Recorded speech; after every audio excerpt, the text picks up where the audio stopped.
Salve Maria, muito bom dia. Geralmente quando a gente fala sobre segredos, né, a gente não quer que alguém conte para o outro. Existe uma confidência, existe ali um trato para que a pessoa não conte para outros, porque ali aquele segredo é um tesouro. Mas esse segredo, sem dúvida alguns de vocês já sabem, mas vou partilhar um pouquinho, que não é um segredo propriamente no termo da qual eu expliquei no início agora do vídeo. Uma das coisas para uma boa convivência é a vida de oração. Oséias, uma vida de oração. Por quê? Porque quem reza, sem dúvida, vai se conhecendo um pouco melhor. Bem melhor. Vai conhecendo seus defeitos, conhecendo os próprios pecados, aquilo que precisa ser trabalhado, aquilo que precisa ser melhorado, aprimorado, aperfeiçoado, aquilo que precisa deixar. Então a vida de oração vai nos apresentando, de fato, quem nós somos diante de Deus. Santa Teresinha falava: eu sou o que Deus pensa de mim. Ou seja, não é que Deus tem uma ideia de nós. Em Deus não existem confusões entre o pensar, o agir, o criar. Em Deus não há essas dicotomias, essas separações. Em Deus tudo é uno. Então a gente deve, primeiro, se dedicar a uma vida espiritual. Uma vida espiritual vai nos ajudando a reconhecer os nossos erros, os nossos pecados, as nossas falhas, os nossos defeitos e paixões dominantes, aqueles defeitos que são mais recorrentes, mais repetitivos e mais graves. Isso ajuda muito na convivência com os outros, porque embora você não consiga mudar em uma semana, em um mês ou em um ano, mas você vai percebendo que os seus defeitos, os meus defeitos, eles atrapalham e muito na convivência. Mas eles não impedem a convivência. Mas nós precisamos reconhecer. Reconhecer que às vezes nós somos um pouco grossos, frios, às vezes exigentes, às vezes preguiçosos, às vezes invejosos, às vezes inconvenientes.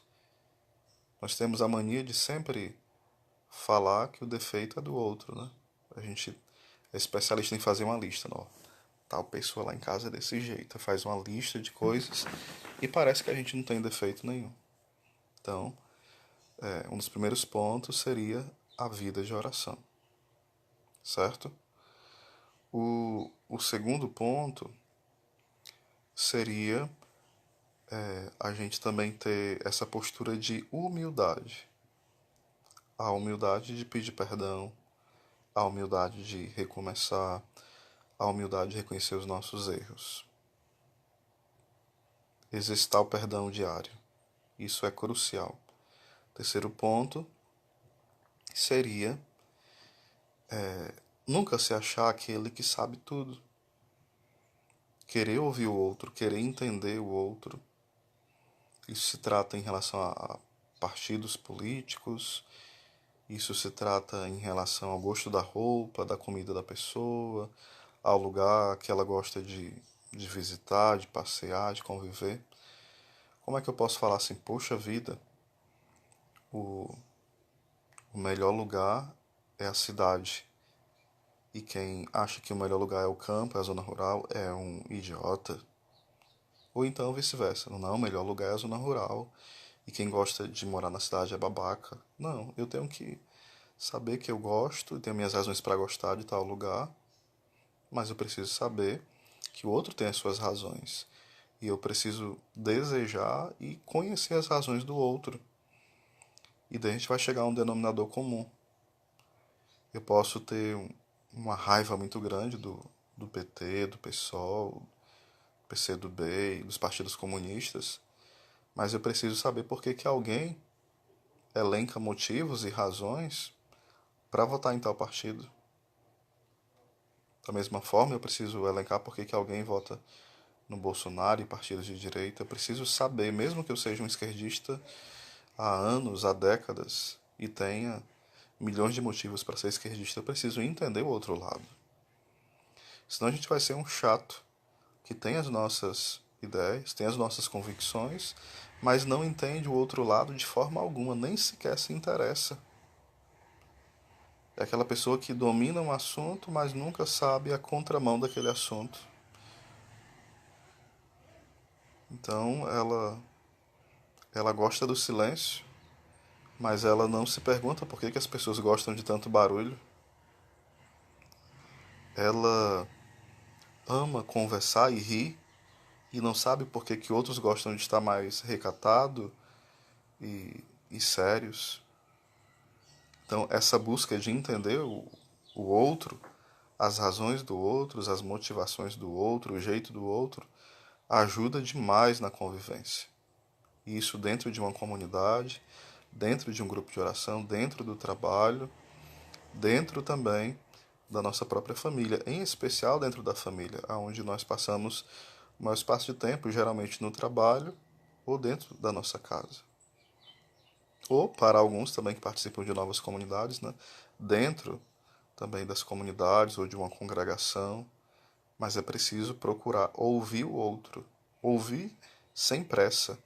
Às vezes nós temos pressa de ouvir o outro para já ter argumentos para destruir a opinião dele. Não, devemos ouvir como quem ama, um ouvido amante, um ouvido atento, um ouvir intenso. Não é um ouvir que passa por cima da opinião do outro.